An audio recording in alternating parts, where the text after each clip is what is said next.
জাতিসংঘের সাধারণ পরিষদের অধিবেশনে যোগ দিতে যুক্তরাষ্ট্রের নিউ ইয়র্কে পৌঁছেছেন অন্তর্বর্তী সরকারের প্রধান উপদেষ্টা ডক্টর মোহাম্মদ ইউনূস। যুক্তরাষ্ট্রের স্থানীয় সময় সোমবার রাত 10:16 বাংলাদেশ সময় মঙ্গলবার সকাল 8:16 জন এফ কেনেডি আন্তর্জাতিক বিমানবন্দরে ডক্টর মোহাম্মদ ইউনূসকে বহনকারী বিমানটি অবতরণ করে। নিউ ইয়র্কে বাংলাদেশ সময় রাত 9:30 জাতিসংঘ সদর দপ্তরে ডক্টর মোহাম্মদ ইউনূস এবং মার্কিন প্রেসিডেন্ট জো বাইডেনের দ্বিপক্ষীয় বৈঠক হবে।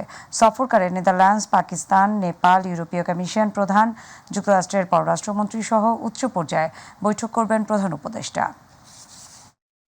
বাংলাদেশ ও ভারত পারস্পরিক স্বার্থ সংশ্লিষ্ট বিষয়ে সম্পর্ক এগিয়ে নিয়ে যাওয়ার বিষয়ে একমত হয়েছে। যুক্তরাষ্ট্রের নিউ ইয়র্কে জাতিসংঘ সাধারণ পরিষদের অধিবেশনের ফাঁকে অন্তর্বর্তী সরকারের পররাষ্ট্র উপদেষ্টা তৌহিদ হোসেনের সঙ্গে ভারতের পররাষ্ট্রমন্ত্রী এস জয়শঙ্করের বৈঠক অনুষ্ঠিত হয়েছে। বৈঠকে দুই নিকট প্রতিবেশী দেশের মধ্যে এই বিষয়ে আলোচনা হয়েছে।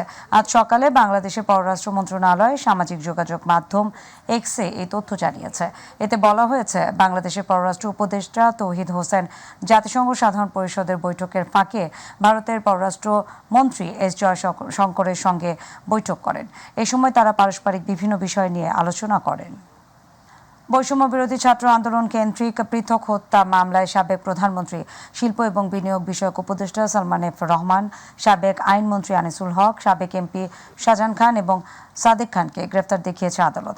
আজ পুলিশের আবেদনের প্রেক্ষিতে ঢাকা মেট্রোপলিটন ম্যাজিস্ট্রেট মোহাম্মদ সাইফুজ্জামানের আদালত তাদের গ্রেফতার দেখানোর আবেদন মঞ্জুর করেন।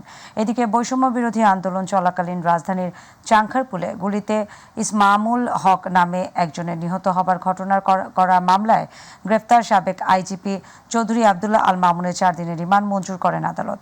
এদিন সকাল 8টার দিকে তাকে আদালতে আনা হয়।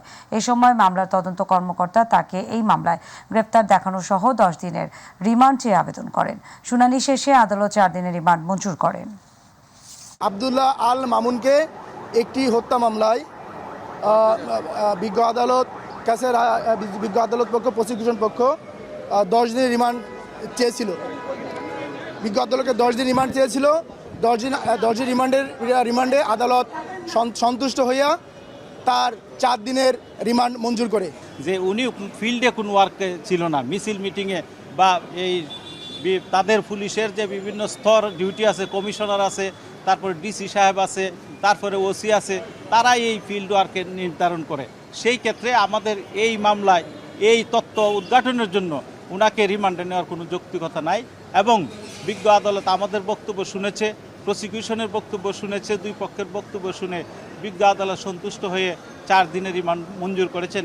রাজনৈতিকভাবে এবং আমাদেরকে উদ্দেশ্য প্রণোদিতভাবে এই মামলায় আমাদেরকে সম্পৃক্ত করে বারবার শুনানি দেখানো হচ্ছে এবং রাষ্ট্রযন্ত্রকে ব্যবহার করে, আইন ও আদালতকে ব্যবহার করে আমাদেরকে হয়রানি করার জন্য এই মামলাগুলো বারবার দেখানো হচ্ছে। চট্টগ্রামের রাউজান থানায় মুনিরিয়া যুব তাবলিগ কমিটির এবাদতখানা এবং লাইব্রেরি ভেঙে গুঁড়িয়ে দিয়ে অগ্নিসংযোগ করে দেওয়ার মামলায় চট্টগ্রাম 6 সাবেক সংসদ সদস্য ABM ফজলে করিমের 2 দিনের রিমান্ড মঞ্জুর করেছেন আদালত।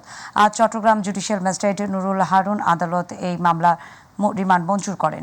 এর আগে পুলিশের কঠোর নিরাপত্তার মাধ্যমে সকাল 7টার দিকে চট্টগ্রাম জুডিশিয়াল ম্যাজিস্ট্রেট ভবনে কারাগার থেকে ABM ফজলে করিমকে আনা হয়। জেলা কোর্ট পরিদর্শক জাকির হোসাইন মাহমুদ জানান, রাউজান থানার মুনিরিয়ার দায়ের করা 2 মামলায় ABM ফজলে করিমকে শোন অ্যারেস্ট দেখানো হয়েছে। ঘটিয়ে গেল বছর জানুয়ারি মাসে চালু হয় মুন্সিগঞ্জ জেনারেল হাসপাতালে বহুতল ভবনে 250 শয্যার চিকিৎসা সেবা কার্যক্রম, কিন্তু প্রয়োজনীয় চিকিৎসক এবং লোকবল নিয়োগ না হওয়ায় খুঁড়িয়ে খুঁড়িয়ে চলছে চিকিৎসা সেবা। নানা অব্যবস্থাপনা এবং হাসপাতালে অপরিচ্ছন্ন পরিবেশ নিয়েও সেবা গ্রহীতাদের রয়েছে বিস্তর অভিযোগ। সমস্যার সমাধানে পদক্ষেপ গ্রহণ করা হয়েছে বলে জানিয়েছে হাসপাতাল কর্তৃপক্ষ। প্রতিনিধি শেখ মোহাম্মদ রতনের রিপোর্ট, জানাচ্ছেন শামস রাবিজ উচ্ছ্বাস। মুন্সিগঞ্জ জেলার 18 লাখ জনগোষ্ঠীর চিকিৎসা সেবার একমাত্র ভরসার স্থল মুন্সিগঞ্জ জেনারেল হাসপাতাল।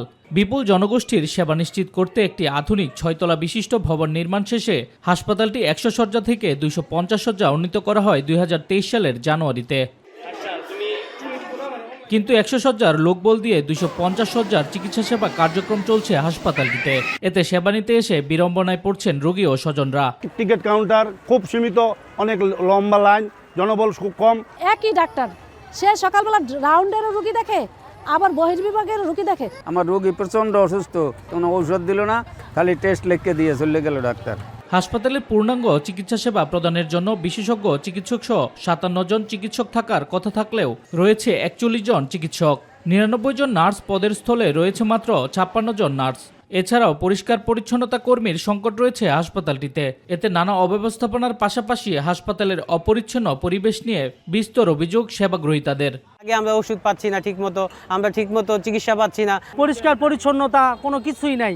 মুন্সিগঞ্জের মধ্যে একটাই সদর হাসপাতাল, বড় মুন্সিগঞ্জের মধ্যে, এই হাসপাতালে কোনো ডিসিপ্লিন ঠিক নাই। হাসপাতালের যে পরিমাণ আপনার ডাক্তার, তারপর আপনার কর্মচারী এগুলো থাকার কথা, এই লেভেলের এগুলো নাই। এই জন্য রোগী অনেক আইসা ফেরতও যায়, সম্পূর্ণ ট্রিটমেন্টটা পায় না। তবে হাসপাতালের তত্ত্বাবধায়ক বলছে সমস্যাগুলো সমাধানে উদ্যোগ গ্রহণ করা হয়েছে। যদি পর্যাপ্ত নার্সের ব্যবস্থা না হয় তাহলে আমাদের চিকিৎসা সেবা দিতে যে আমাদের কিছুটা কষ্টের মধ্যে পড়তে হচ্ছে। সবগুলো পোস্ট পূরণ হয় তাহলে ইনশাল্লাহ আমরা মুন্সিগঞ্জ মানুষের যে সেবার জায়গা বা আসার জায়গা জেনারেল হসপিটাল, সেটা আমরা সঠিকভাবে সেবাটা দিতে পারি। মুন্সিগঞ্জ জেনারেল হাসপাতালের বহির্বিভাগে গড়ে প্রতিদিন 1200 থেকে 1500 জন সেবাগ্রহীতা চিকিৎসা সেবা নিয়ে থাকেন। অভ্যন্তরীণ বিভাগে চিকিৎসা সেবা নেন অন্তত 300 জন। শামস তাবরিজ উচ্ছ্বাস, মাই টিভি নিউজ ডেস্ক। শেখ হাসিনার পতনের পরবর্তী যে কোনো পরিস্থিতিতে অন্তর্বর্তী সরকারকে মূল সংস্কারগুলো করতে সমর্থন দিয়ে যাওয়ার প্রতিশ্রুতি ব্যক্ত করেছেন সেনাপ্রধান ওয়াকারুজ্জামান। তিনি বলেন, যাতে আগামী 18 মাসের মধ্যে নির্বাচন হতে পারে সেজন্য তিনি যে কোনো পরিস্থিতিতে অন্তর্বর্তী সরকারকে সমর্থন দেবেন। বার্তা সংস্থা রয়টার্সকে দেয়া এক সাক্ষাৎকারে জেনারেল ওয়াকারুজ্জামান এসব কথা বলেন। আতিকুর রহমান তিতাসের রিপোর্ট। প্রধান উপদেষ্টা ডক্টর ইউনূসের অন্তর্বর্তী সরকারের প্রতি দৃঢ় সমর্থন ব্যক্ত করেছেন বাংলাদেশের সেনাপ্রধান জেনারেল ওয়াকারুজ্জামান। যাই হোক না কেন সরকারকে সমর্থনের কথা জানিয়েছেন তিনি। একই সঙ্গে বাংলাদেশের সেনাবাহিনী রাজনীতিতে হস্তক্ষেপ করবে না জানিয়ে তিনি বলেন, আগামী 1.5 বছরের মধ্যে দেশে গণতন্ত্রের উত্তরণ হতে হবে। বার্তা সংস্থা রয়টার্সকে দেয়া এক সাক্ষাৎকারে জেনারেল ওয়াকারুজ্জামান এসব কথা বলেন বলে মঙ্গলবার এক প্রতিবেদনে জানিয়েছে বার্তা সংস্থাটি। প্রতিবেদনে বলা হয়েছে, শেখ হাসিনার পতনের পর ক্ষমতায় আসা অন্তর্বর্তীকালীন সরকারের নেয়া প্রধান সংস্কার কাজগুলো সম্পন্ন করতে সাহায্য করার জন্য যাই হোক না কেন অন্তর্বর্তীকালীন সরকারকে সমর্থন করার প্রতিশ্রুতি দিয়েছেন বাংলাদেশের সেনাপ্রধান, যাতে আগামী 18 মাসের মধ্যে দেশে নির্বাচন অনুষ্ঠিত হতে পারে। সোমবার ঢাকার নিজ কার্যালয়ে রয়টার্সকে দেয়া সাক্ষাৎকারে সামরিক বাহিনীকে রাজনৈতিক প্রভাব থেকে মুক্ত করার একটি রূপরেখার কথা জানান সেনাপ্রধান। তিনি বলেন, 1 থেকে 1.5 বছরের মধ্যে গণতন্ত্রের উত্তরণ হওয়া উচিত। তবে এমন সময়সীমা কথা বলার পরপরই ধৈর্য ধরার প্রয়োজনীয়তার উপর জোর দেন তিনি। বলেন, সময়সীমার মাধ্যমে একটি গণতান্ত্রিক প্রক্রিয়ায় প্রবেশ করা উচিত। গত জুলাই মাসে সরকারি চাকরিতে কোটা ব্যবস্থা সংস্কারের দাবিতে রাজপথে নেমে আসে লাখ লাখ শিক্ষার্থী। এ সময় তাদের শান্তিপূর্ণ আন্দোলন দমনের নামে পুলিশ দমনপীড়ন চালালে আন্দোলন সহিংসতার রূপ নেয়। একসময় শিক্ষার্থীদের সঙ্গে সাধারণ মানুষ যোগ দিলে কোটা সংস্কার আন্দোলন রূপ নেয় সরকার বিরোধী গণ অভ্যুত্থানে। স্বাধীন বাংলাদেশের ইতিহাসে এই আন্দোলনে 1000-এর বেশি মানুষ শহীদ হন। ছাত্র জনতার ব্যাপক বিক্ষোভের মুখে 5 আগস্ট বাংলাদেশের প্রধানমন্ত্রীর পদ থেকে পদত্যাগ করে শেখ হাসিনা পালিয়ে ভারতে আশ্রয় নেন। তার দেশ ছেড়ে চলে যাওয়ার পর দায়িত্ব নেন নোবেলজয়ী অর্থনীতিবিদ ডক্টর ইউনূসের নেতৃত্বাধীন অন্তর্বর্তীকালীন সরকার।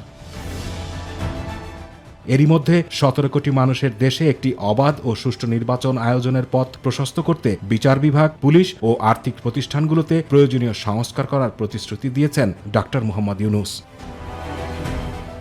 আতিকুর রহমান তিতাস, মাই টিভি। আবারও হকারদের দখলে রূপগঞ্জ উপজেলা ভুলতা গাউছিয়া এলাকার ফুটপাত এবং প্রধান সড়ক। পথচারীদের চলাচল বাধাগ্রস্ত হওয়ার পাশাপাশি বেড়েছে যানজট।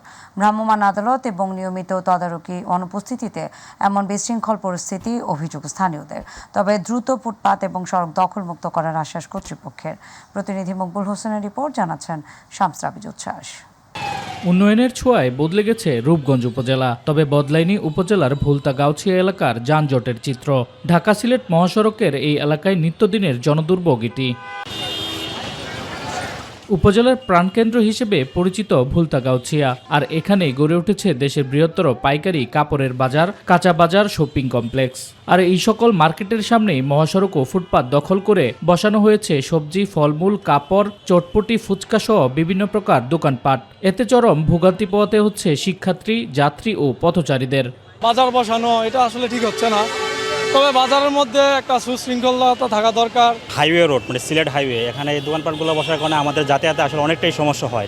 আমরা অনেক কষ্টের ভিতরে আছি, ছাত্ররা কয়েকদিন ছিল, সে কয়েকদিন ভালো ছিল। রাস্তার পাশে বড় বড় দোকানগুলা এই যেভাবে মানে রেখেছে, যে পরিমাণ গাড়ি ঘোড়া চলাচল করতেছে ওদের এই ফুটপাতের জন্য অনেক সমস্যা হইতেছে আমাদের। ফুটপাত ও মহাসড়ক দখল হওয়ায় ঢাকা থেকে সিলেট ও সিলেট থেকে ঢাকামুখী উভয় পাশেই লেগে থাকে যাত্রী ও মালবাহী গাড়ির দীর্ঘ যানজট। ফলে এই পথে চলাচলকারী সকলের দাবি মহাসড়ক থেকে অবৈধ দোকানপাট দখলমুক্ত করার।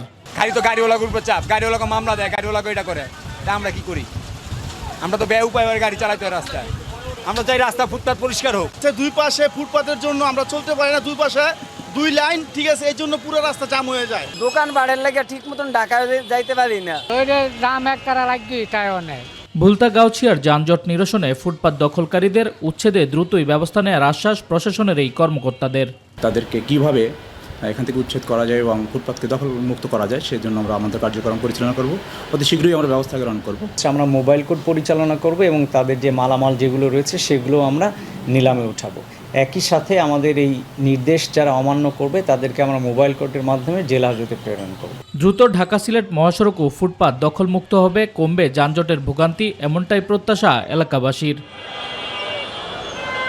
শামস তাবরিজ উচ্ছ্বাস, মাই টিভি নিউজ ডেস্ক। ফরিদপুরে উদ্বেগজনক হারে বেড়েছে চোর সন্দেহে গণপিটুনি, ফলে ঘটছে হত্যাকাণ্ডের মতো ভয়ঙ্কর সামাজিক অপরাধ। সচেতন মহল বলছে, সামাজিক অবক্ষয় এবং আইনশৃঙ্খলা বাহিনীর দুর্বলতার কারণে গণপিটুনির ঘটনা বেড়েছে। আর পুলিশ বলছে, প্রত্যেকটি ঘটনা তারা গুরুত্বের সাথে দেখছেন। প্রতিনিধি শফিকুল ইসলাম চৌধুরীর রিপোর্ট। গুজব বা জনমনে ক্ষোভের উদ্রেকের কারণে গণপিটুনি দিয়ে হত্যার ঘটনা বাংলাদেশে নতুন নয়। ছবিতে যে ব্যক্তিকে পেটানো হচ্ছে তার নাম শিপন শেখ, পেশায় একজন সিএনজি চালক। এলাকার মানুষের কাছে সুপরিচিত শিপন গত 14 সেপ্টেম্বর চোর সন্দেহে নগরকান্দার তালমা এলাকায় গণপিটুনি শিকার হন, অথচ তার বিরুদ্ধে সুনির্দিষ্ট কোনো অভিযোগের প্রমাণ মেলেনি। মারধর করছে, অনেক মানুষ ছিল রাত্রে বলে, আমি তো রাত্রে আর পুরোপুরি ছিলাম না। সকালে আর কি অনেক মানুষ এসেছিল, মারার জন্য চিন্তা ভাবনা করছি, কিন্তু মারি নাই, মারবে আমরা দেইনি। ওই চোর সন্দেহ হয়েছিল, ওই যে আরেকটা লোক মানে একজনের সাথে আর একজন পেছিয়ে গেছে। ও যেভাবে কথাবার্তা কইছে, ওই যে ওর সাথে যার একটা লোক ছিল প্রকৃতি, ও যেভাবে কইছে তাতে ও চোর। এই ঘটনা ঠিক 4 দিন আগে একইভাবে উপজেলার শঙ্করপাশা এলাকায় চোর সন্দেহে পিটিয়ে নৃশংসভাবে হত্যা করা হয় 85 বছর বয়সী এক বৃদ্ধকে। অথচ মৃত্যুর পর জানা যায় সেই বৃদ্ধ চোর ছিলেন না, ছিলেন মানসিক প্রতিবন্ধী। লোকটা আপনার মানসিক প্রতিবন্ধী ছিল, এটা মারার পরে জানলাম। সে যথেষ্ট বৃদ্ধ, তার হাঁটার মতো সক্ষমতাও নাই, কিন্তু তারপরে তাকে চোর সাব্যস্ত করে গণপিটুনি দেওয়া হয়েছে, মেরে ফেলানো হয়েছে। মামলা বা বিচারের দেখা যাচ্ছে না, তো এখন কি অবস্থায় আছে আমরা এটা বুঝতে পারছি না। যদি এভাবে চলতে থাকে তাহলে আমি তো নিরাপত্তায় আমি মনে করি আমি নাই। সাম্প্রতিক সময় ঘটে যাওয়া স্পর্শকাতর ঘটনাগুলো নিয়ে আইনশৃঙ্খলা বাহিনীর তৎপরতা ও তদন্তে ঘাটতির কারণে সব গণপিটুনি থামানো যাচ্ছে না বলে মনে করছেন সচেতন সমাজ। আইন অনুযায়ী যে কোথাও যদি এই জাতীয় কোনো ঘটনা ঘটে, যদি কেউ গণপিটুনির শিকার হয়, পুলিশ খবর পাওয়া মাত্রই সেখানে পৌঁছে যাবে, তারা দ্রুত অ্যাকশনে যাবে, কিন্তু সেই জিনিসটা হচ্ছে না। তাদেরকে আরও বেশি দায়িত্বশীল হতে হবে, কর্মমুখর হতে হবে এবং আইন অনুযায়ী চলার চিন্তা করতে হবে। পুলিশ বলছে, প্রত্যেকটি ঘটনায় গুরুত্বের সাথে বিচারের আওতায় আনা হচ্ছে। এই ঘটনাগুলো কিন্তু সবগুলো বিচারের আওতায় আসবে। তো আমার মনে হয় এভাবে আইন হাতে তার তুলে না নিয়ে আমাদের সবার একটু সচেতন হতে হবে এবং যে যার অবস্থান থেকে যতটুকু আমরা পারি আমার মনে হয় যে একটু কাজ করা দরকার। সরকার পতনের পর সমাজে উদ্বেগজনকভাবে বৃদ্ধি পাওয়া গণপিটুনির ঘটনা বেড়ে যাওয়ায় আতঙ্ক বাড়ছে জনসাধারণের মাঝে, যার লাগাম টানা না গেলে এই ধরনের সামাজিক অপরাধগুলো রূপ নেবে ভয়াবহতায়। শফিকুল ইসলাম জনি, মাই টিভি, ফরিদপুর। ঝিনাইদহে ট্রাকের পেছনে মিনি ট্রাকের ধাক্কায় 2 জন নিহত হয়েছে। এ সময় আহত হয়েছে আরও একজন। ভোরে সদর উপজেলার সাধুহাটি মোড় এলাকায় এই দুর্ঘটনা ঘটে। পুলিশ জানায়, ভোরে ফরিদপুর থেকে ঝিনাইদহ হয়ে একটি মিনি ট্রাকে মেহেরপুরের দিকে যাচ্ছিল চালকসহ 4 ব্যক্তি। পথে ঝিনাইদহ চুয়াডাঙ্গা মহাসড়কের সাধুহাটি নামক স্থানে পৌঁছলে স্পিড ব্রেকার অতিক্রম করে সামনের দিকে থাকা একটি ট্রাকের পেছনে ধাক্কা দেয়। এতে ঘটনাস্থলে আনিসুর রহমান এবং ফারুক মাতুব্বর নামের 2 জন নিহত হয় এবং আহত হয় 1 জন। খবর পেয়ে ফায়ার সার্ভিস ঘটনাস্থলে পৌঁছে হতাহতদের ঝিনাইদহ সদর হাসপাতালে নিয়ে যায়।